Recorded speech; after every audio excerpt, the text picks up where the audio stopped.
Assalamualaikum, halo guys, welcome back my YouTube Nurhayati channel. Sebelum kalian dengerin cerita ini, kuy dukung terus ya channel ini dengan cara subscribe, like, comment, and share. Di video ini aku akan menyajikan cerita cinta Risma Rambut. Langsung aja simak ya baik-baik. Hai, nama gue Risma. Lucu ya, judulnya Rambut. Atau kayak judul film-film horor gitu. Bukanlah. Ini tentang kisah cinta gue. Salah satunya yang masih gue ingat sampai sekarang. Sebelum mutusin gue hijrah, dulu gue pernah pacaran dengan seorang laki-laki yang gue betul-betul sangat sayang sama dia. Entahlah dari mana datangnya cinta itu.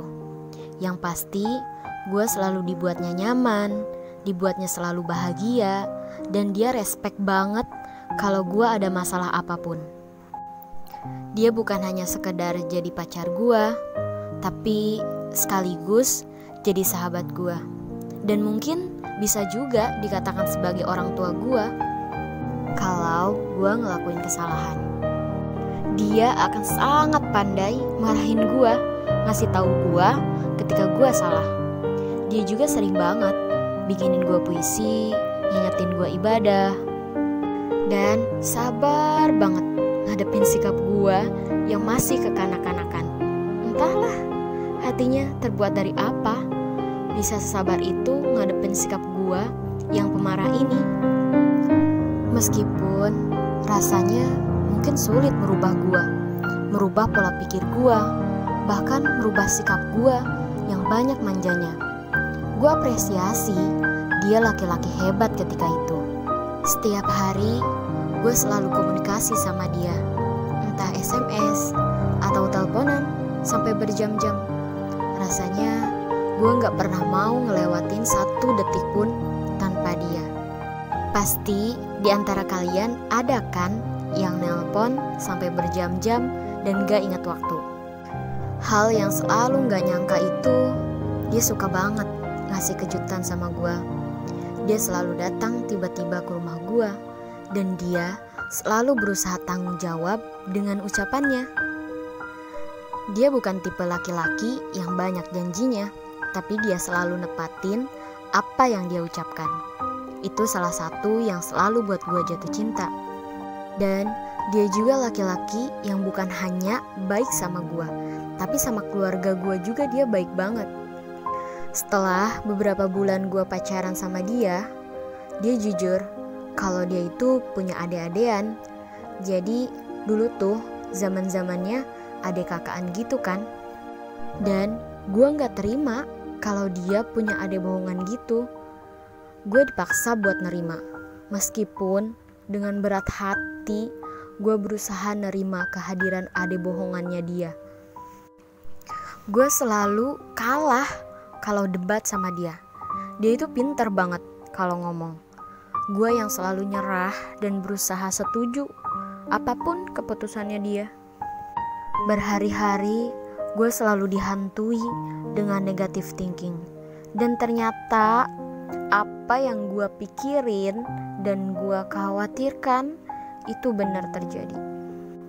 Ternyata adik-adiannya itu sering teleponan sama pacar gue, sering curhat sampai nangis-nangis ke pacar gue, bahkan nyuruh pacar gue buat sering main ke rumahnya. Pacar gue jujur bilang ke gue kayak gitu.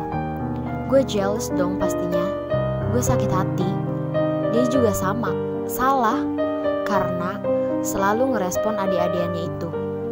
Hubungan mereka itu kayak pacaran yang berbalut adik kakaan gitu. Jelas dong gue sakit hati. Dan saat itu hal yang gue lakuin itu potong rambut gue dan nangis di kamar mandi. Pacar gue gak pernah tahu hal itu. Gue marah, gue kecewa juga sama pacar gue. Tapi entah kenapa gue selalu maafin dia. Gue kira setelah gue marah-marahin pacar gue, dia gak bakal komunikasi lagi sama adik-adiannya. Ternyata mereka masih komunikasi. Bahkan adik-adiannya nembak, nyatain cinta ke pacar gue tepat di telinga gue. Ketika gue dan pacar gue lagi asyik-asyiknya teleponan. Jadi adik-adiannya tuh nelpon pacar gue, terus disambungin sama gue. Dan saat adik-adiannya nembak, sambil ngerengek-rengek buat nerima dia, gue langsung putusin teleponan. Gue banting HP gue sampai hancur dan gak hidup lagi. Besoknya gue pergi ke salon dan potongin rambut gue sampai kayak potongan cowok. Setelah itu gue kirim pesan terakhir ke pacar gue pakai HP mama gue. Dan gue putusin dia karena gue gak mau digituin terus. Gue gak suka.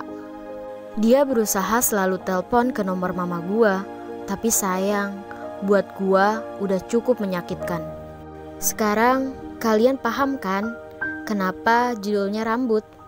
Karena setiap kali gue sakit hati, pelampiasan gue selalu potong rambut.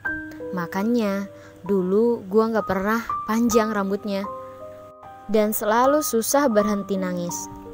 Alhamdulillah, gue sudah lebih baik sekarang setelah gue memutuskan untuk hijrah, gak pacaran, dan membuang kebiasaan buruk yang sering gue lakuin dulu.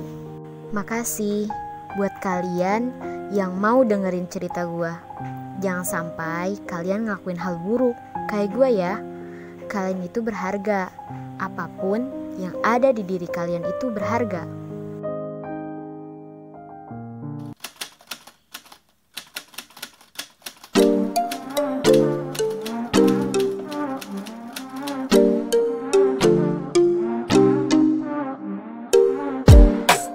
Jangan lupa follow Instagram aku juga ya. Sampai jumpa di video selanjutnya. Assalamualaikum.